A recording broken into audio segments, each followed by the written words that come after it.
नमस्कार, आप तमाम दर्शकों का सिटी न्यूज में स्वागत है। मैं हूं आपके साथ प्रकाश झा। आइए खबरों की शुरुआत करने से पहले एक नजर डालते हैं आज के प्रमुख सुर्खियों पे। निगरानी की टीम ने कुडनी प्रखंड के सीओ को 40,000 रुपए घूस लेते रंगे हाथ किया गिरफ्तार। सदर थाना क्षेत्र में हुए 8 लाख रुपए छिनतई मामले में पुलिस ने 12 घंटे के अंदर छीने हुए पैसे के साथ अपराधियों को किया गिरफ्तार।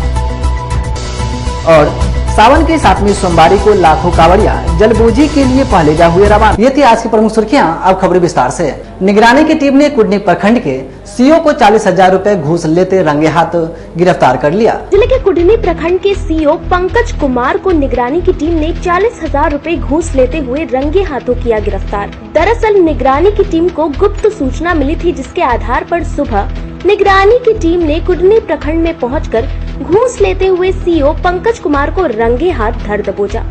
इसके बाद निगरानी की टीम गिरफ्तार सीओ को मुजफ्फरपुर सर्किट हाउस लेकर आई। इसके बाद उन्हें हाजीपुर के सर्किट हाउस में रखा गया है और आगे की कार्रवाई करने के लिए निगरानी की टीम जुट गई है। निगरानी अन्वेषण ब्यूरो पटना में श्री मिथिलेश कुमार कुर्मी मुजफ्फरपुर के हैं, उनके द्वारा एक परिवार पत्र दिया गया था, जिसमें उन्होंने आरोप लगाया था कि कुर्मी अंचल के प्रभारी अंचलाधिकारी पंकज कुमार उनसे उनके जमीन पर उनको कब्जा दिलाना था, जिसका कि आदेश हो चुका था, उनकी जमीन हुई। तो उसके एवज में वो 40,000 रुपये रिश्वत की मांग कर रहे थे। निगरानी अन्वेषण ब्यूरो द्वारा इसकी जांच कराई गई तो इसको सही पाया गया जांच में। इसके बाद इस आधार पर तो आरोप को सही पाते हुए उनके विरुद्ध प्राथमिकी दर्ज की गई। निगरानी थाना कांड संख्या 29/23 और इसमें आगे अनुसंधान करते हुए धावा दल का गठन किया गया महानिदेशक महोदय निगरानी अन्वेषण ब्यूरो के आदेश के अनुसार। और धावा दल ने आज इनको परिवादी मिथिलेश कुमार से 40,000 रुपये रिश्वत लेते हुए रंगे हाथ गिरफ्तार किया है। और गिरफ्तारी के बाद आगे की कार्रवाई। सर, कैसे गिरफ्तारी हुई? बताया जा रहा है कि मॉर्निंग वॉक के टहलने के दौरान गिरफ्तारी हुई। कैसे गिरफ्तारी हुई उनकी? आज सुबह ही, जैसा कि पहले से परिवादी को उन्होंने कहा हुआ था कि आज मांग की गई थी, और परिवादी जब सुबह इनसे मिले तो उनसे 40,000 रुपये मांग कर स्वीकार किए और उसी समय जो है इनको रिश्वत लेते हुए गिरफ्तार किया। कहाँ से गिरफ्तारी हुई सर? हाँ, ये सुबह का ही समय था, जैसा मॉर्निंग वॉक का समय था। ये प्रखंड अंचल परिसर कुर्नी का है, जिसके मैदान में लेते हुए पकड़े गए। किस वजह से पैसा मांगा? परिवादी मिथिलेश कुमार की एक जमीन थी, जिसके ऊपर कोई अवैध कब्जा था। उसमें उन्होंने DCLR साहब के यहाँ एक बात दायर किया था। उसमें निर्णय उनके पक्ष में आया था कि अवैध कब्जा को छुड़वाया जाए, और इस अवैध कब्जा को खत्म करने के लिए सीओ कुर्मी को ये आदेश आया था, जिसको एग्जीक्यूट करने के एवज में ये मिथिलेश कुमार परिवादी से 40,000 रुपये रिश्वत मांगे। मैं संजय जायसवाल, DSP निगरानी, अभय कुमार DSP निगरानी, राजेश कुमार DSP निगरानी, मिथिलेश जायसवाल जी पुलिस इंस्पेक्टर निगरानी, जहांगीर अंसारी जी पुलिस इंस्पेक्टर निगरानी, और इस तरह की ये पूरी 10 सदस्यीय टीम। सदर थाना क्षेत्र में हुए 8 लाख रुपए छिनतई मामले में पुलिस ने 12 घंटा के अंदर अपराधियों को पैसे के साथ गिरफ्तार किया। सदर थाने के समीप व्यवसायी से 8 लाख रुपए छिनतई की घटना को कटिहार जिले के कोटा गिरोह ने अंजाम दिया था। सदर पुलिस ने घटना के 12 घंटों के अंदर इसका खुलासा कर दिया है। पुलिस ने डुमरी इलाके में छापेमारी कर 5 साथियों को गिरफ्तार किया है। उनके पास से छीने गए रुपए, मोबाइल, बाइक, स्मैक, फर्जी आधार कार्ड आदि जब्त किया गया है। आरोपियों की पहचान कोटा निवासी रविंद्र कुमार, गोपाल यादव, संजय कुमार, आकुब सिंह, नागेंद्र कुमार के रूप में किया गया है।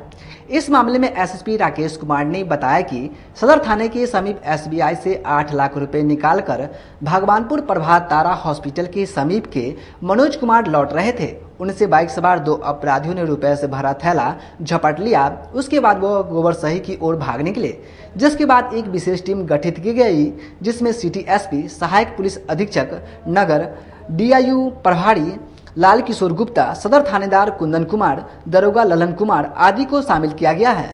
कल 17 अगस्त को सदर थाने के अंतर्गत एक व्यक्ति SBI से पैसा निकाल कर लेके जा रहे थे बाइक से, तभी अज्ञात अपराध कर्मियों के द्वारा बाइक से आकर उनका बैग छीन लिया गया।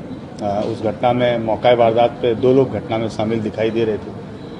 और जो छीनी की राशि थी वो लगभग 8 लाख रुपए थी। इस घटना के आलोक में सदर थाने में एक कांड प्रतिवेदित किया गया 801/23 और सिटी एसपी श्री अरविंद प्रताप सिंह के नेतृत्व में एक एसआईटी गठित की गई, जिसमें टाउन के नए एएसपी हैं वो थे, टाउन सदर के थानाध्यक्ष थे, डीआईयू की टीम थी और इसके अलावा जो सदर थाने के अन्य पदाधिकारी थे वो लोग सभी लोग शामिल थे। 12 घंटे लगातार इस टीम ने इस केस पे काम किया है और 12 घंटे के अंदर हम लोगों ने न केवल इस घटना को उद्भेदन किया है बल्कि इस घटना में शामिल सभी 5 अपराध कर्मियों को गिरफ्तार भी किया है।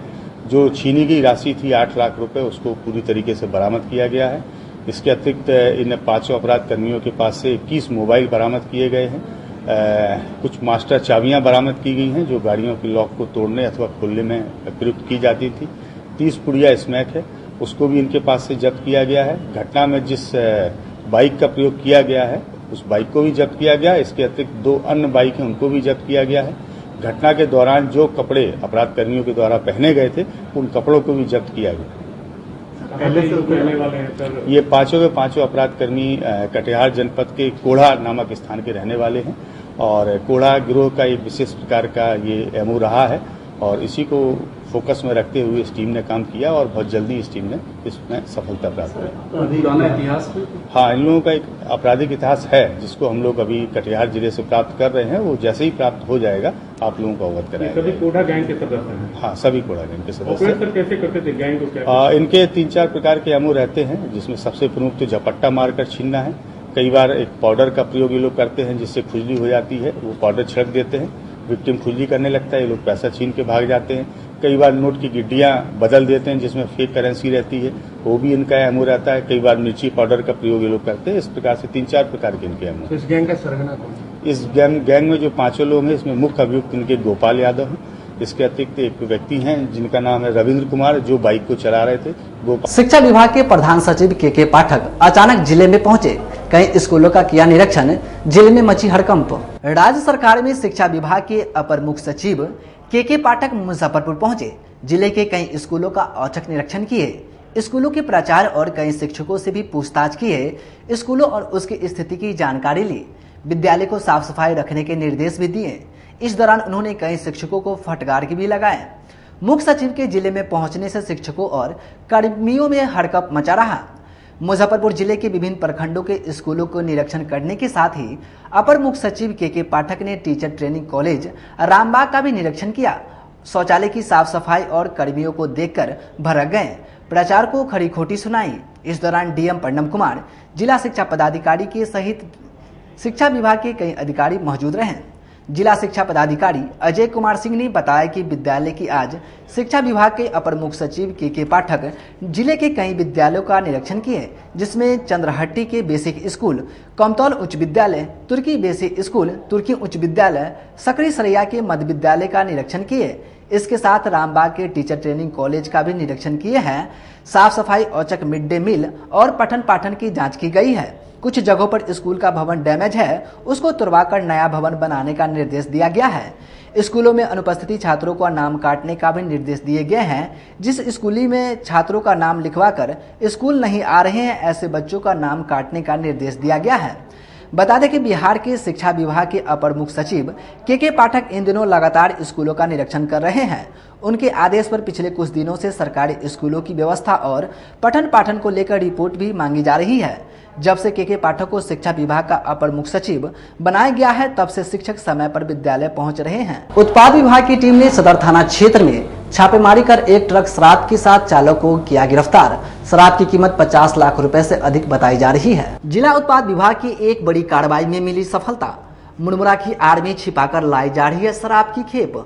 एक बड़ी खेप बरामद। सदर थाना क्षेत्र में गुप्त सूचना पर ही पकड़ी गई 50 लाख रुपए की शराब की खेप। पंजाब निर्मित शराब को राजस्थान के रास्ते होकर बिहार में लाई जा रही थी। स्कैनर मशीन जांच में पकड़ी गई खेप राजस्थान के एक चालक को किया गया गिरफ्तार। मामले की जानकारी देते हुए उत्पाद विभाग के अधीक्षक संजय राय ने बताया कि जिला उत्पाद विभाग ने मिली एक गुप्त सूचना के आधार पर कार्रवाई किए हैं, जिसमें राजस्थान नंबर की एक ट्रक से मुरमुरे की आड़ में छिपाए गए शराब को जब्त किया है। मामले में एक ट्रक के चालक को गिरफ्तार किया गया है, जो शराब को लाया था। जब शराब की कीमत भी 50 लाख रुपए से अधिक बताई गई है और उससे पूछताछ के आधार पर आगे की कार्रवाई किया जा रहा है। तो वहीं शराब के धंधेबाजों को चिन्हित कर आगे की कार्रवाई किया जा रहा है और साथ ही मौके से जब्त किए हुए शराब के फॉरवर्ड और बैकवर्ड लिंकेज की जानकारी जुटाई जा रही है। पकड़ा गया आरोपी ट्रक चालक राजस्थान राज्य का है और पंजाब से शराब को लाया गया था, जिसे लेकर उत्पाद विभाग आगे की कार्रवाई में जुटी हुई है। डिस्ट्रिक्ट से गुजर करके समस्तीपुर जाना वाली है। इस आलोक में हम लोग तुरंत कार्रवाई करते हुए हर जगह चेकिंग लगाया। चेकिंग पॉइंट पर इस ट्रक का देखा गया। इसका जांच करने पर इसमें शराब पाया गया। इसे एक ड्राइवर को जब्त किया जा रहा है। इसके फॉरवर्ड लिंकेज और बैकवर्ड लिंकेज की तलाश की जा रही है। इसमें करीब गिनती की जा रही है बरामद शराब की। करीब 500 से ज्यादा उम्मीद है कि 500 पेटी तक इसमें शराब को कैसे रखा गया था? शराब को मूढ़ी जिसको कहिए चावल दराजी के अंदर रखा गया था छुपा करके। एक लेयर इसके ऊपर था, नीचे शराब थी। गिरफ्तारी एक गिरफ्तारी है, एक ड्राइवर की गिरफ्तारी है, लेकिन इससे अनेक सूत्र तलाशे जा रहे हैं। उनकी भी गिरफ्तारी सुनिश्चित की जाएगी। कारोबारी की पहचान हुई? हाँ, कारोबारी की भी पहचान की जा रही है। स्कैनर से इसकी स्कैनर से भी इसकी पुष्टि की गई थी जांच उपरांत। ये स्कैनर लेकर के ही हम लोग हर जगह जांच कर रहे थे। स्कैनर से इसमें शराब होने की पुष्टि की गई। कहाँ पर कार्रवाई हुई थी? ये दिख रहा है मनिहारी थाना अंतर्गत। आशुतोष शाही हत्याकांड में आरोपी अधिवक्ता कासिम हसन उर्फ डॉलर की जमानत पर लोक अभियोजक संगीता शाही ने कहा कि पुलिस के कार्यशैली के कारण जमानत मिली। आशुतोष शाही हत्याकांड में आरोपी बनाए गए अधिवक्ता कासिम हसन उर्फ डॉलर को गिरफ्तारी से छूट मिलने के मामले में लोक अभियोजक संगीता शाही के द्वारा उन्हें अधिवक्ता होने के कारण लाभ पहुंचाए जाने लग रहे हैं। आरोपी को लेकर के लोक अभियोजक संगीता शाही के सिविल कोर्ट परिसर में स्थित अपने चेम्बर में प्रेस वार्ता कर कहा कि अधिवक्ता कासिम हसन को अधिवक्ता होने का लाभ नहीं मिला है, बल्कि कांड के आईओ श्री राम सिंह के द्वारा गिरफ्तारी नहीं किए जाने का लाभ मिला है। उन्होंने अधिवक्ता कासिम हसन के बेल का पुरजोर न्यायालय में विरोध किया, पर पुलिसियाई कार्यशैली के कारण उन्हें गिरफ्तारी से छूट मिल गई। सेशंस जज का तो वहाँ पीपी होते हैं, एडिशनल पीपी अपर जिला एवं सत्र न्यायाधीश गण के यहाँ होते हैं। तो मैंने ये कोर्ट को बताया तो कोर्ट ने अपने ऑर्डर को सुधार दिया है। मैं ऑर्डर की सभी कॉपी आप लोगों को प्रस्तुत करूंगी। भ्रम में ये था कि एडिशनल पीपी के जगह पर पीपी इंचार्ज के जगह पर एडिशनल पीपी लिखा गया था। कोर्ट ने पुनः 10/8/23 को आदेश में सुधार किया और जो कि बताया गया कोर्ट को अनुसंधानकर्ता के द्वारा कि सारा प्रभार सीआईडी ने ले लिया है। अब जो बिहार पुलिस के अंदर में ये केस नहीं है, तो चूंकि आदेश फलक पर कुछ भी ऐसा नहीं था, कोई भी साक्ष्य ऐसा पुलिस के द्वारा सीआईडी के द्वारा नहीं प्रस्तुत किया गया था, तो इस कारण ने कोर्ट ने सीआईडी को आदेश दिया, आईओ को सदैव उपस्थित रहने का आदेश करते हुए अपने आदेश के पारा 6 में लिखा है, इन्वेस्टिगेशन एजेंसी बदल गई है, अभिलेख पर कोई साक्ष्य अथवा मामले के अनुसंधानकर्ता उपस्थित नहीं है। स्थानीय पुलिस के अनुसंधान में उपलब्ध साक्ष्य पर दोनों पक्षों में से किसी पक्ष को विश्वास नहीं था। दोनों पक्षों के द्वारा कहा जा रहा था कि स्थानीय पुलिस ने लापरवाही बरती है। इसलिए ये मामला सीआईडी का जब तक नहीं आता है और सारे नए अनुसंधानकर्ता सभी साक्ष्यों के साथ 19 अगस्त को न्यायालय में उपस्थित रहे, नहीं तो उचित आदेश पारित कर दिया जाएगा। कोई स्थगन आदेश मतलब आगे कोई देश इस तरह का नहीं पड़ेगा। कोर्ट ने, मैंने उद्धृत कर दूं, 9/8/23 के आदेश में पारा 9 में यह भी लिखा है कि order passed by any criminal court can not recalled by the same court. अगर किसी न्यायालय के द्वारा, सक्षम न्यायालय के द्वारा आदेश पारित होता है तो वैसे ही, और न अभी तक सीआईडी के द्वारा ऐसा कोई साक्ष्य प्रस्तुत किया गया है जिसके आधार पर बेल कैंसिल कराने का या बेल पर बहस करने का भी कोई आधार प्राप्त हो। कल 19 अगस्त को सुनवाई होनी है, तो मैंने, चूंकि लोगों में ये भ्रम आ गया था कि इस तरह का ऑर्डर हो गया है जज साहब के द्वारा, तो ये ऑर्डर जो आदेश है वो डिस्ट्रिक्ट जज साहब का है, जिसको कि सक्षम कोर्ट एडीजे 14 जो कि अपर जिला एवं सत्र न्यायाधीश होते हैं, उन्होंने उसी ऑर्डर को कंटिन्यू किया है और यह भी बताया है कि उनको रिकॉल करने का पावर नहीं है। इसलिए इस आदेश को बिल्कुल अगली जो 19 अगस्त तक की तिथि है उसको बहाल माना जाता है। उनका जो इंटरिम बेल हुआ था वो 19 अगस्त तक के लिए ही बिल्कुल है। तो फिर कल सुनवाई होगी? जी बिल्कुल, कल सुनवाई होगी और सीआईडी सभी साक्ष्य प्रस्तुत करेगी और सूचिका के तरफ से भी जो भी अधिवक्तागण आते हैं पटना हाई कोर्ट से, यहाँ तक कि सुप्रीम कोर्ट से भी बताया गया है कि अधिवक्ता आते हैं प्रॉपर बहस करते हैं। और मैं आप सबों को एक कोर्ट के ऑर्डर शीट की सारी कॉपी दूंगी। जितना भी बहस होता है प्रोसिक्यूशन की ओर से या इन्फॉर्मेंट की ओर से या डिफेंस की ओर से या जो भी जजमेंट प्रस्तुत किया गया है, सभी कोर्ट के ऑर्डर में उल्लेखित है। इस मामले में अभी तक पुलिस और सीआईडी के पास कोई, चूंकि सीआईडी का जैसा कि बताया गया कि 3 तारीख को ही सीआईडी ने लिया है, तो अभी 15 दिन 2 हफ्ता ही मात्र बीते हैं। उम्मीद है कि अगली तिथि को सीआईडी बिल्कुल सारे साक्ष्य सबूतों के साथ हाजिर होगी। अभी तक ऐसा कोई साक्ष्य मेरे को एडिशनल पीपी को के लिए भी कोई साक्ष्य। अब समय चलता है एक छोटे से ब्रेक का। अब बने रहें और देखते रहें सिटी न्यूज मुजफ्फरपुर। आपके 7 और 2 वर्षों के प्यार ने यूए एसोसिएट नीलकमल एक्सक्लूसिव शोरूम को मुजफ्फरपुर में एक अलग पहचान दिला दी है और उत्तर बिहार का पहला नीलकमल एक्सक्लूसिव शोरूम, जो अब Narayanpur opposite Vaishali management college की जगह क्लब रोड मिठनपुरा चौक के समीप यूए एसोसिएट का एकमात्र भव्य शोरूम अब नए रूप में खुल गया है, जहां आपको घर और ऑफिस फर्नीचर और मैट्रेस की विस्तृत रेंज ग्राहकों के लिए भी 50% तक की विशेष छूट के साथ दी जा रही है और साथ ही साथ 0% पर फाइनेंस की सुविधा के साथ अपने घर ले जा सकते हैं, जैसे sofa, designing table, wardrobe, mattress, दीवान, पलंग के साथ सभी प्रकार के फर्नीचर पर विशेष रूप की छूट दी जा रही है। 2 वर्षों का साथ निभाने के लिए यूए एसोसिएट नीलकमल एक्सक्लूसिव शोरूम आपका तहे दिल से धन्यवाद करता है और एक बार हमारे यहाँ अवश्य पधारें। इस विशेष छूट का लाभ जरूर उठाएं। यूए एसोसिएट नीलकमल का फर्नीचर शोरूम नारायणपुर से हट करके मिठनपुरा चौक के समीप क्लब रोड में हम लोगों ने अभी स्थापित किया है, जहां आपको होम फर्नीचर के, ऑफिस फर्नीचर के विस्तृत रेंज देखने को भव्य रूप से मिलेंगे और हमारे पास मैट्रेस की भी एक बहुत अच्छी रेंज उपलब्ध है और साथ ही साथ हमारा लगन का भी काफी भारी डिस्काउंट ऑफर चल रहा है, जिसमें 40% तक की छूट दी जा रही है और साथ में हमारे यहाँ फाइनेंस की भी सुविधा है, जिसमें आप बजाज से, एचडीएफसी से 0 डाउन पेमेंट पर भी सारी चीजें ले जा सकते हैं। तो आप लोगों से निवेदन है कि एक बार आकर के हमें सेवा का मौका। अपने सपनों की आशिया को दे एक नई पहचान माँ भवानी डेकोर प्राइवेट लिमिटेड के साथ, जो है ऑथराइज्ड डिस्ट्रीब्यूटर ऑफ कजारिया।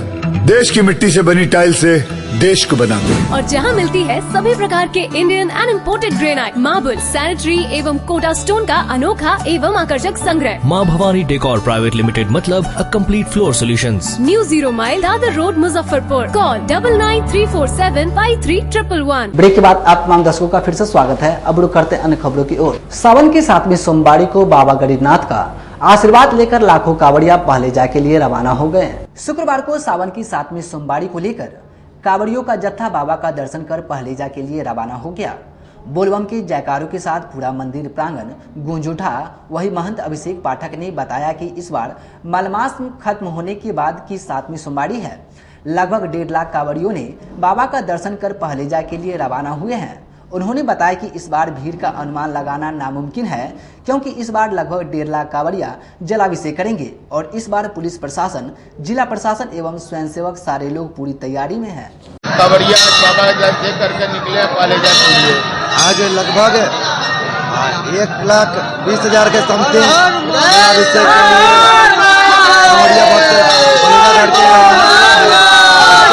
उसके दुगुना जो है साइड से जो लोग तुर्की के हो गए, धन्नी के हो गए या फिर अमजाली के हो गए, वो लोग उधर से उधर जाते हैं। लगभग 1.5 लाख का आंकड़ा हम लोग लेके चले हैं। 1.5 लाख जलाभिषेक इस बार होगा। क्या लग रहा है 6 सोमवारी के बाद ये 7वां सोमवारी आ रहा है, क्या लग रहा है इस बार भीड़ की? क्या देखिए, भीड़ की अनुमान तो इस बार है काफी संख्या में, भीड़ तो है, लेकिन हमारे पुलिस प्रशासन भी और हमारे स्वयं सेवक भी, जो भी सेवा दल वाले हैं, वो लोग अपना मुस्तैद है भक्तों की सेवा के लिए। कहीं कोई मशहूर सैलून ब्रांड मेकओवर ने अपने दूसरे ब्रांच का उद्घाटन आज अखाड़ा घाट रोड में किया, जिसका उद्घाटन पूर्व मंत्री सुरेश शर्मा ने फीता काटकर किया। बिहार के अपने उभरते हुए सैलून ब्रांड मेकओवर यू ने अपनी दूसरी सर्विस सेंटर का उद्घाटन आज दिनांक 18 अगस्त को अखाड़ा घाट रोड में किया। अखाड़ा घाट रोड स्थित श्री श्री नारायण मार्केट में स्थित इस नए सेंटर का उद्घाटन पूर्व मंत्री सुरेश शर्मा ने फीता काटकर किया।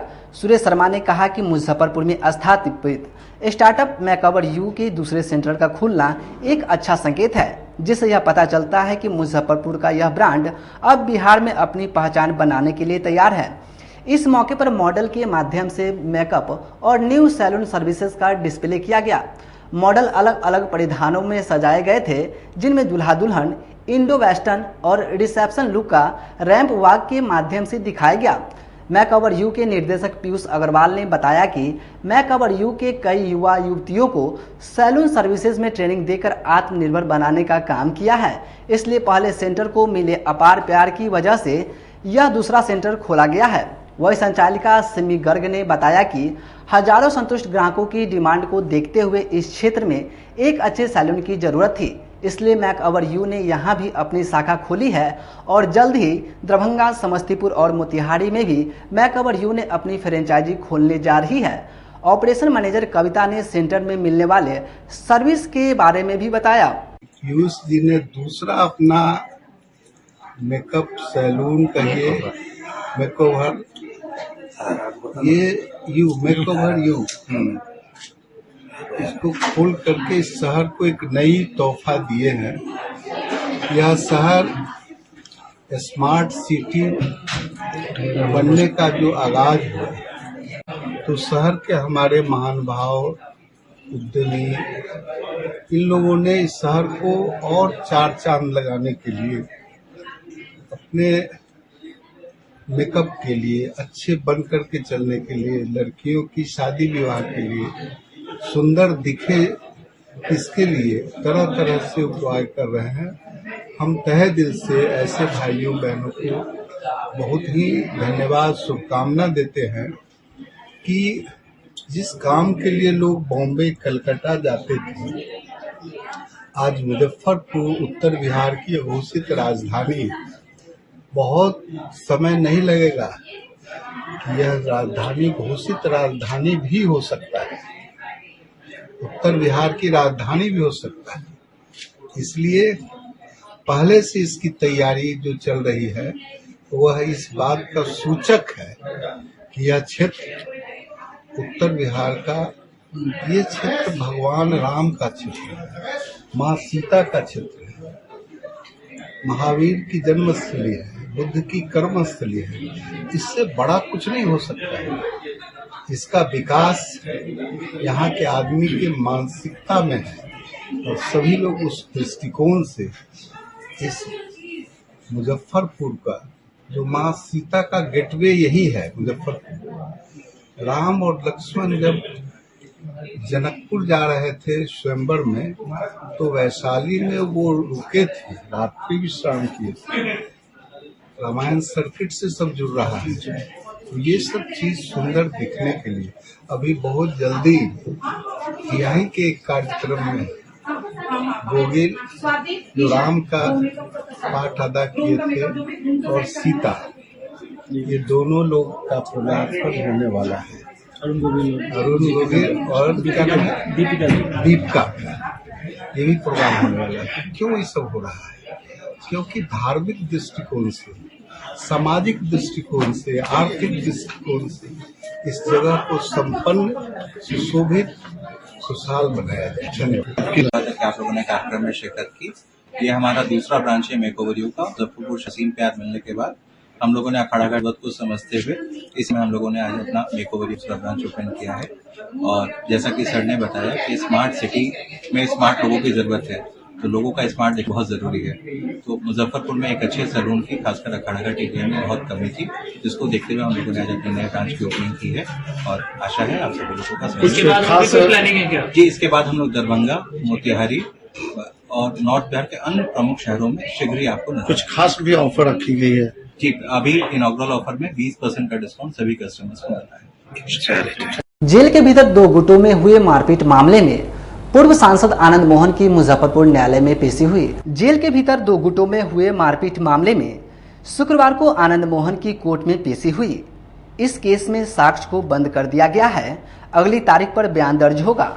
आनंद मोहन ने बताया कि अब वह जेल में बंद थे, तब दो गुटों में मारपीट हुई थी, जिसकी सूचना उनको अखबार के माध्यम से मिली। इस केस में कोर्ट में पेशी हुई है। इस केस में आनंद मोहन अभियुक्त नहीं थे, लेकिन साक्ष्य के रूप में उनकी कोर्ट में पेशी हुई है। अगली तारीख को बयान दर्ज होगा। एक पुराना मामला था, जेल से जुड़ा हुआ था। जब मैं इसी मामले में यहाँ बंद था, सुपरिंटेंडेंट के दफ्तर में मुलाकात मैं कर रहा था अपने मिलने वालों से, तो अचानक जेल के अंदर हंगामा हुआ। और हंगामा हुआ तो मालूम हुआ 2 गुटों में, स्थानीय गुटों में झगड़ा हुआ। ये बरसों बाद, कई बरसों के बाद, जब मैडम लवली आनंद जी विधायक का चुनाव लड़ रही थी बाढ़ से, तब अखबारों के माध्यम से जानकारी मिली कि एक नॉन अवेलेबल वारंट मुझ पर निकला है। तो मैं फिर कोर्ट आया, फिर जमानत करवाया। अब अभी निकले हैं, अभी तक लंबित था। सारे लोग इसमें एक्यूटल हो गए, छूट गए, बाइज्जत बरी हो गए। मैं FIR का अभियुक्त भी नहीं था, तो मेरा मामला पेंडिंग था। उसी को आए हैं, तो आज वो गवाह साक्ष्य क्लोज किया गया। आज न्यायालय की तरफ से साक्ष्य बंद किया गया है। अगली तिथि 29 तारीख रखा गया है बयान हेतु। पूरा मामला ये जी कृष्णैया हत्याकांड में उस समय ये जेल में थे। उस समय मुन्ना शुक्ला और बहुत सारे लोग थे, जिन लोगों से 2 पक्ष 2 गुट में जेल में मारपीट हो रही थी। तो हमारे जो क्लाइंट हैं, इनको बहुत दिनों बाद पेपर के माध्यम से जानकारी हुई कि इनको भी उस मामले में अभियुक्त बना दिया गया। ये मामला है मिठनपुरा कांड संख्या 4096 का ही मामला है। विगत और तो जी कृष्ण हत्याकांड में विगत 16 वर्ष जेल में रहे हैं। आज इस मामले में जो है कि साक्ष्य बंद किया गया है। अगली तिथि 29 अगस्त को रखी गई है वास्ते बयान हेतु। हो सकता है क्योंकि साक्ष्य के अभाव साक्ष्य हुआ नहीं है मामले में, वैसी स्थिति में उस दिन समाहरणालय परिसर में चौकीदार दफादार संघ ने अपनी मांगों को लेकर के 1 दिवसीय धरना दिया। शैक्षिक सेवानिवृत्ति बहाली को हाईकोर्ट द्वारा निरस्त करने के विरोध में चौकीदार दफादार संघ ने शुक्रवार को समाहरणालय परिसर में 1 दिवसीय धरना दिया। धरना को संबोधन करते हुए प्रमंडलीय अध्यक्ष तिरहुत महेश राय ने बिहार सरकार पर दफादार चौकीदार के साथ भेदभाव करने का आरोप लगाया। महेश राय ने कहा कि देवमुनि पासवान बनाम बिहार सरकार के केस में महाअधिवक्ता के द्वारा सही ढंग से सरकार का पक्ष नहीं रखने के कारण उच्च न्यायालय द्वारा बिहार चौकीदार संवर्ग नियमावली 2014 समाप्त कर दफादार चौकीदार के आश्रितों की बहाली बंद कर दिया है। हमारी मांग है कि बिहार सरकार अविलंब इस संबंध में अध्यादेश लाकर दफादार चौकीदार के आश्रितों को बहाल करे। साथ ही चौकीदार से डाक ड्यूटी, बैंक ड्यूटी, कैदी स्क्वाड ड्यूटी बंद कराकर बीच में ड्यूटी कराने की मांग की।